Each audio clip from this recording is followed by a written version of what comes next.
সমালোচনা করলে, প্রশ্ন করলে যেন আমাদেরকে নিরপেক্ষ না সেই কথাটা যেন গালি হিসেবে দেয়া না হয়। নিরপেক্ষ শব্দটাও খুবই প্রবলেমেটিক আসলে।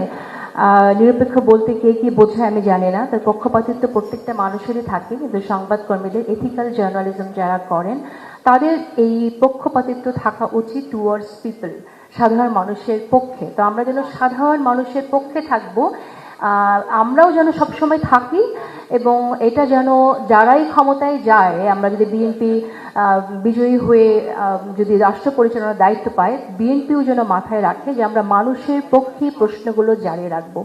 পাশাপাশি একজন সংবাদকর্মী হিসেবে এই কথাটাও বলতে চাই যে শুধুমাত্র খবর প্রকাশ করা, সেই ফ্যাক্টটা প্রপার ফ্যাক্ট কিনা সেটা যেমন গুরুত্বপূর্ণ, পাশাপাশি আমরা দেখি যে অনেক সময় ফ্রেমিংটাও খুব ইম্পর্টেন্ট।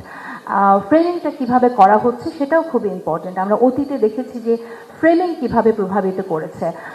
বিএনপি নেতাদের আমি নাম উল্লেখ না করছি, বিএনপি সম্পর্কেও এমন ফ্রেমিং একটা সময় হয়ে এসেছে, সেটার বলি কিন্তু অনেক হয়েছে, অনেক বিএনপি নেতারা দিয়েছেন, অনেকভাবে তারা ভোগান্তির শিকার হয়েছেন। শুধু তথ্য তুলে ধরলেই হবে না, ফ্রেমিংটাও আমাদেরও একটু মাথায় রাখতে হবে যে কিভাবে আসলে করা উচিত।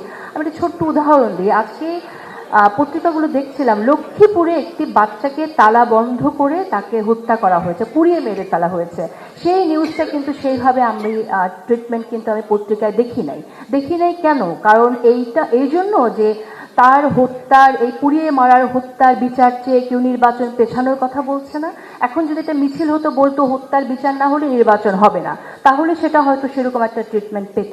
তো এটাও আমাদের মাথায় রাখতে হবে যে আমরা কোন খবরটাকে কিভাবে আসলে গুরুত্ব দেব। নিজেদের একটু কথা বললাম, এবং পাশাপাশি বিএনপির কাছ থেকে যে প্রত্যাশাটা আমাদের, যে ক্রিটিক্যালি আমরা সমালোচনা বা আমরা কথা বলবো, প্রশ্ন করবো, সেটা অ্যাকসেপ্ট করার 1 মিনিট সময় নেব পারলে আমি। আর অনলাইনের ক্ষেত্রে আমি বলছি, আমাদের কিন্তু এখন ডিজিএফআই থেকে যেভাবে কন্টিনিউয়াস থ্রেড দেওয়া হতো, থ্রেড দিয়ে অসুস্থ করে ফেলার মতো, আমার ক্ষেত্রে আমি অসুস্থ হয়ে গেছিলাম, বহু মানুষ নিপীড়নের শিকার হয়েছেন, সেই বিষয়টা নেই। কিন্তু বিগত 1 বছর ধরে অনলাইন মব চলছে। আজকে যেভাবে ডেইলি স্টার এবং প্রথম আলোর ভবনে আগুন দেওয়া হয়েছে, এই ঘটনাটা একদিনে হয় নাই, এই ঘটনাটা অনলাইনে দীর্ঘদিন ধরে হয়ে এসেছে, এটা প্রস্তুতি দীর্ঘদিন ধরে হয়ে এসেছে, কিন্তু সেটাকে আমরা কিন্তু কেউ প্রোটেক্ট করতে পারি নাই। আমি 1 বছর হলো, আমি এই যে এখানে সম্পাদক নুরুল কবির আমাদের বড় হয়, তাকে যেভাবে হেনস্থা করা হয়েছে, এই হেনস্থাটা অনলাইনে হয়েছে। ওনাকে আমি আমার প্রোগ্রামে যিনি যখন এসেছেন, ওনাকে প্রশ্ন করেছে, ওনাকেও ভারতের দালাল বলে, আমাকেও ভারতের দালাল বলে, ওনাকেও আওয়ামী লীগ বলে, আমাকেও আওয়ামী লীগ বলে। তো এই যে গাড়িগুলো ধর্মবিদ্বেষী,